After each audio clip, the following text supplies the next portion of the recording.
اور امریکی فوج کر رہے ہیں.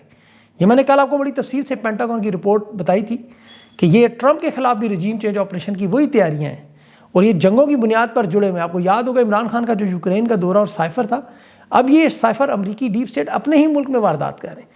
بہرحال اسرائیل نے جو پھر ایران پر حملے کیے سینٹ کام کی مدد سے, جنوبی ایران پر, وہاں ایران کی تیل کی تنصیبات میں شہر پر حملہ ہوا, وہاں قرون میں ان کے پیٹرو کیمیکل کمپلیکس ہے وہاں بھی بمباری ہوئی اور نقصانات جو فضائی تصویروں میں نظر آئے. اب اس دفعہ جو ایران کی تنصیب پر حملہ ہوا, یاد رکھیں 4 اپریل کو یہاں پہلے بھی حملہ ہو چکا ہے. پھر انہوں نے ایران کے مہربان ایئرپورٹ پر بھی حملہ کیا, نجف میں ایک گودام ہے وہاں ان کا, تبریز میں, اس پر بھی بیلسٹک میزائل کی تنصیبات ہے, وہاں بھی ان کے قریب حملہ ہوا. اور سب سے بڑھ کر جو سعودی عرب میں پرنس سلطان ایئر بیس پر حملے کی خبر آئی, جسے ایران کے سرکاری میڈیا نے خود پاسدارانہ انقلاب کے ذریعے کہا کہ یہ اس حملے میں ہم ملوث نہیں, یہ فالس فلیگ آپریشن ہے. سعودی عرب کو ان کارروائیوں میں آپ کو پتہ ہے شامل کرنے کے لیے, اور الزام لگایا گیا یمن کے حوثیوں پر, یہ فالس فلیگ تاکہ سعودی عرب ایران کے خلاف آئے اور یمن کے خلاف جنگ میں اسرائیل کا ساتھ دیں. اب یہاں محسن نقوی جو وزیر خارجہ نہیں وزیر داخلہ ہے لیکن وزیر خارجہ والے کام ہے, یہ سپریم لیڈر کے پاس فیلڈ مارشل کا خط لے کے پہنچا اور اس کے بعد اسرائیل پر حملہ ہوا. ذرا غور کریں اس بات پر, اور یہ کوئی نئی بات نہیں ہے. پچھلی جون کی جنگ میں 12 جون کو اسرائیل نے ایران پر حملے کیے اور 18 جون کو پھر فیلڈ مارشل کی وائٹ ہاؤس میں ٹرمپ سے ملاقات ہوئی, تو 22 جون کو امریکہ نے ایران پر ایٹمی تنصیبات پر تینوں تنصیبات پر B-52 بمباری کی. یہ تانے بانے آپ خود جوڑ لیں. محسن نقوی کا پیغام ملا, ساتھ ہی معاف کیجیے گا ٹرمپ نے کہا ہم معاہدے کے قریب پہنچے ہیں, دستخط کرنے لگے, لیکن ایران نے حملہ کر دیا. اب اس میں ظاہر ہے لبنان کا معاملہ بہت بڑا تھا, لبنان کا چیف یہاں پہ ہو کے واپس گیا اور لبنان کو ایران نے اپنی ریڈ لائن قرار دیا. یہ ذہن میں رکھے, میں نے انہی خبروں کی بنیاد پہ آپ کو بتایا تھا کہ اسرائیل کی جو کل رات وہ بڑی بھاری ہوگی, اور وہی ہوا.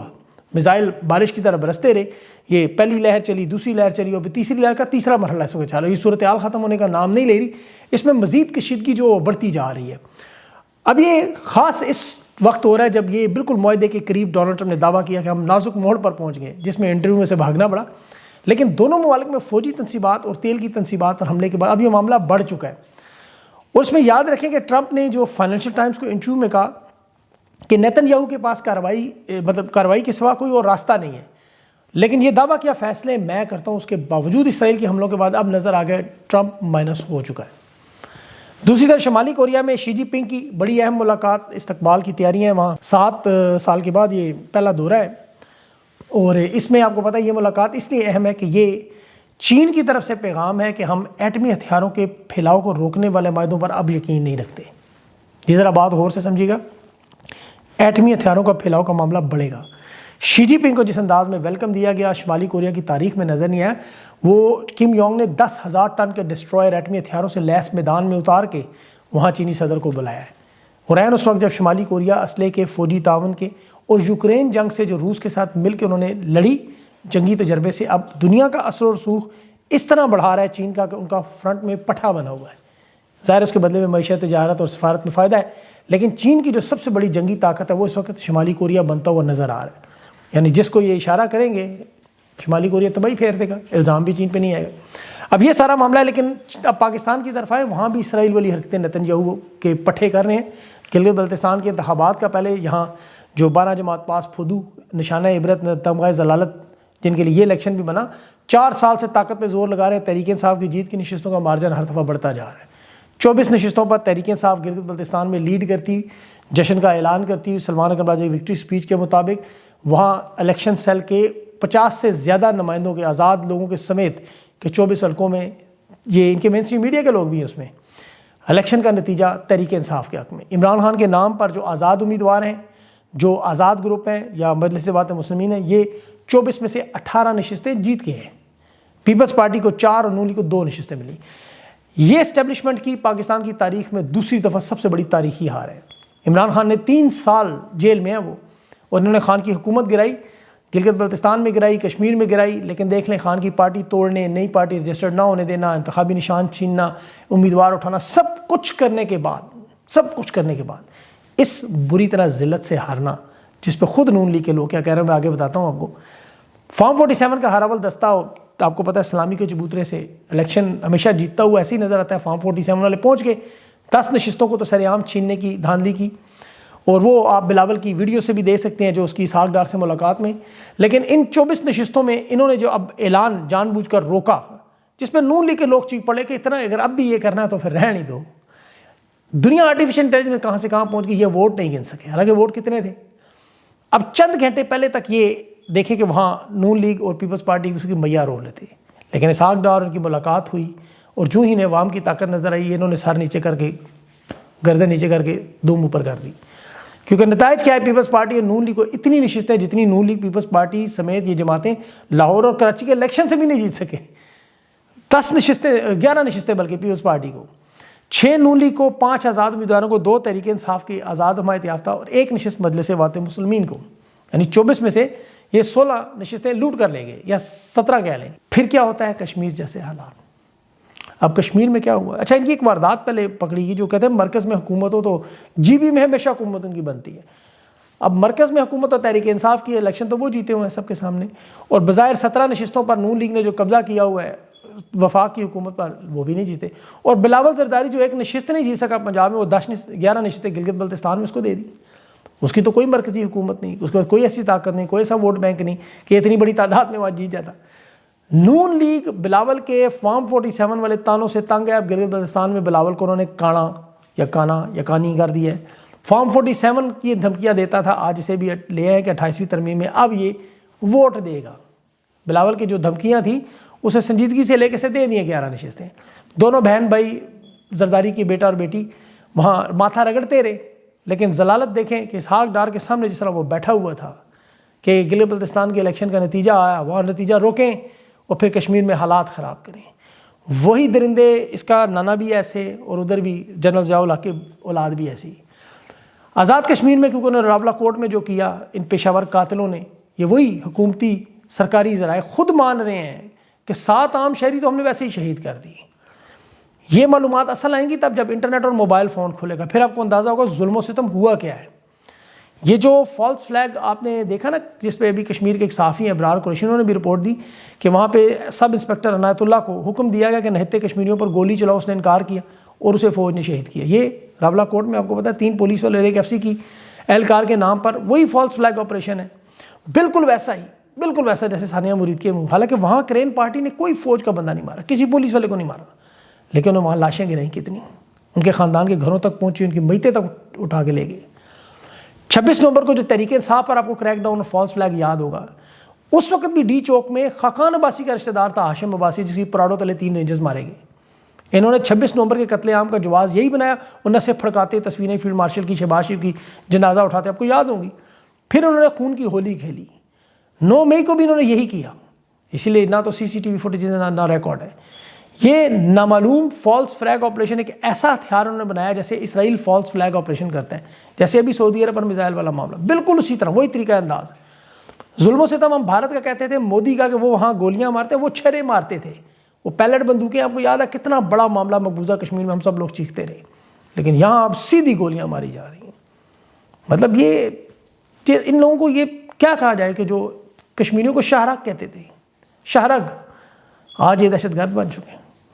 نریندر مودی نے بھی ان پر بڑے ظلم کیے, لیکن یہ ان سے چاہ رہا تھا کہ نکل گئے. 5 دفعہ پاکستانیوں کا عوامی قتل ہوا ہے, 5 دفعہ. نریندر مودی کو ہم کہتے تھے وہ انٹرنیٹ اور وہاں موبائل فون کھلے گا, لاک ڈاؤن ہٹے گا تو خون کی ہولی نظر. اب یہاں یہی معاملہ. راولہ کوٹ گرینڈ آپریشن سے پہلے انہوں نے موبائل انٹرنیٹ بند اسی لیے کیا کہ ویڈیوز نہ آئیں. وہاں لوگوں نے ویڈیوز بنا لی ہیں, وہ اپلوڈ کرنے 100 کلومیٹر دور پاکستان آ کے اپلوڈ کر, لیکن ابھی وہ آئیں گی آپ کے سامنے, پھر آپ کو نظر آئے گا. یہ اسرائیلی طرز پہ آپریشن ہوا ہے. لوگ اپنے پیاروں کی لاشیں اٹھا رہے تھے جو طبی امداد کے لیے, وہاں آپ کو پتہ ہے ایمبولینس کے انتظار میں, لیکن اسے رینجرز اور فوج ایمبولینس کو بھی آگے نہیں جانے دیتے. وہاں پہ جو اپنی آنکھوں سے سب کچھ لوگ ہوتا وہ دیکھے, میری بہت سے لوگوں سے بات چیت ہوئی, انہوں نے کہا لاتعداد لاشیں نامعلوم مقام پہ لے کر جا بھی رہے ہیں. سپلائی بازار سے ٹورزم چوک تک وہاں سڑکوں پر خون ہی خون نظر آ رہا ہے. اور یہ مشترکہ کریک ڈاؤن تھا فوج, رینجرز اور پولیس کا. ڈرونز اور جدید اسلحے کا بھی لوگ الزام لگا رہے ہیں وہاں ایسا ہوا کہ ایسا آپریشن مقبوضہ کشمیر میں سری نگر میں بھی نہیں ہوا جو راولہ کوٹ کی سرزمین پہ ہوا. راولہ کوٹ, کیا کشمیری یہ بھولیں گے اب, جیسے بلوچ, پختون اور بنگالی نہیں بھولیں کہ ریسکیو میں جو سرگرمیوں میں, یہ تو اسرائیل کرتا ہے جو ریسکیو میں سرگرمیوں میں سے انہیں مارتے ہیں. یہاں لوگ خون دینے اسپتالوں میں, انہیں بھی اٹھا کے لے گئے. میری بہت سے لوگوں سے بات چیت ہوئی ہے, میں یقین کریں ایسی باتیں ہیں کہ وہ بتانا یہاں ممکن نہیں, کیونکہ یقین نہیں آتا کہ ایسا ہو سکتا ہے. بھئی ہم تو 78 سال سے بھارت میں الزام لگاتے رہے, یہاں فیلڈ مارشل اور فارم 47 کی حکومت، مطلب یہ کس قسم کا پاگل پن اور دیوانگی ہے؟ اقتدار کی کون سی لالچ ہے کہ پاکستانیوں کو ایسے شہید کرنا؟ مطلب 150-200 لوگوں کی تو وہاں دعوے کی جا رہے شہادتیں ہیں. آپ نے اپنی شکست چھپانے، دھاندلی چھپانے، اپنی چوری اور طاقت چھپانی. یہ جرائم اتنے لمبے ہوتے جا رہے ہیں، اتنی بڑی لسٹ بنتی جا رہی ہے. 26 نومبر ثانیہ مرید کے، اب یہ دیکھیں پاکستان کی قوم کا بھی قصور، اگر یہ روک لینا ہاتھ سے تو اس طرح بغیر عید قربان کے جانوروں کی طرح اس طرح ذبح نہ ہوں. وہاں لوگ اسے کربلا سے تشبیہ دے رہے ہیں. ایسے خطرناک مناظر مساجد سے اعلان ہوتے رہے کہ ہماری دھرتی پر قابض فوج نے حملہ کر دیا ہے، نوجوان نکلے گھروں سے. عمران خان نے کتنی مشکل سے پاکستان کو جوڑا. پختون، سندھی، مہاجر، بلوچ، پنجابی، کشمیری، گلگت بلتستانی سب اکٹھے کیے، سارے فرقے شیعہ، سنی، وہابی، بریلوی، سندھی، دیوبندی سب کو اکٹھا کیا. خاتون، بزرگ، بچے، نوجوان اکٹھے کیے. انہوں نے سب تباہ کر رہے ہیں. اور یہ بڑے لمبے اثرات ہوں گے، یقین کریں بڑا خوف آتا ہے سوچ کے. ان کی تو جرائم کی لسٹ بہت لمبی ہوتی جا رہی ہے نا، اس میں تو کوئی شک نہیں. اب یہ مینڈیٹ چوری کر کے کیوں پیپلز پارٹی کو دیا آپ کو پتہ ہے؟ تاکہ یہ جو بجٹ میں کے بعد 28ویں ترمیم لائیں، فیلڈ مارشل کو صدر بنائیں. تایات استثناء تو ملا ہوا ہے. اس میں مجھے افسوس ہے پاکستان کی میڈیا، بڑا افسوس. اس قدر بدبودار ان کی رپورٹنگ آپ دیکھیں، انٹرنیشنل میڈیا رپورٹس کر رہا ہے. وہاں ٹرکوں کے ذریعے جو لاشیں اٹھائی جا رہی ہیں یہ نہیں دکھا رہے. راولہ کوٹ کی کے حوالے سے پاکستانی میڈیا پر کوئی خبر ہی موجود نہیں. ان کے بدبودار غلیظ کہہ لیں صحافی ایم ایف ٹائپ لوگ، وہ اس قتل عام کی عوامی ایکشن کمیٹی کو کالعدم کرنے کی ان چیزوں کی حمایت کر رہے ہیں کھل کے، کہ ماریں پھاڑیں چیریں. مطلب کیوں؟ انہیں سینیٹر بننا ہے، بیرون ملک کو سفیر بننا ہے، کوئی چھوٹے موٹے عہدے لینے ہیں. ان کی اتنی سی اوقات اندازہ کریں. اور میں نون لیگ کے اکاؤنٹس کو دیکھ رہا ہوں، وہ کہہ رہے ہیں 4 گھنٹوں سے نشستیں روک کر ایسے الیکشن لڑنے سے بہتر ہے تو ویسے ہی نتیجہ دے دیا کروں. یہ حالت ہو اگر 4 سال بعد بھی. اب دیکھیں تحریک انصاف کی قیادت کو خدا خوفی کرنی چاہیے.